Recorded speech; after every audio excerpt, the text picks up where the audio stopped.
நீங்க வரும்போது கால் ஊனமா இருக்கிற யாரையாவது பாத்தீங்களா? ஆமா, வரும்போது வெளியே ஒருத்தரை பார்த்தோம். கெட்ட சகுனமாச்சு. அவர் இங்க வேலை செய்றவர் தானே? இருக்கட்டுமே, யாரா இருந்தாலும் சகுனம் சகுனம் தாமா. ஆமாமா, கேட்டியாடி? இந்த பசங்களுக்கு எல்லாமே விளையாட்டு. என் அண்ணன் பொண்ணு பிறந்தப்ப நான் தான் ஜாதகம் பார்த்தேன். கேம துர்ம யோகம், அஷ்டமத்தில் தோஷம், பாப கிரகங்களோட திருஷ்டி.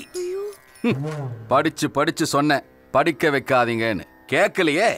படிக்கிறப்பவே கூட படிச்சவனோட லவ். அந்த பயலோ வேற மதத்தை சேர்ந்தவன், படிப்பை பாதிலேயே விட்டுட்டு அவங்க கூட ஓடி போயிட்டான். எல்லாம் முடிஞ்சதும் அவன் அவளை பாதியில விட்டுட்டு ஓடி போயிட்டான். உங்க பொண்ணுக்கு கூட அதே மாதிரியான ஜாதகம் தான். ஜோசியர் சொல்றதா அத்தை கேட்பாங்க, அத்தை சொல்றதா மாமா கேட்பார். இதுக்கு மேல என்ன ஆகுன்னு நான் சொல்ல வேண்டியது இல்ல.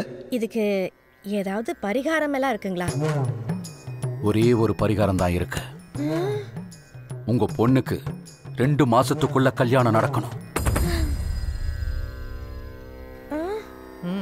இல்லன்னா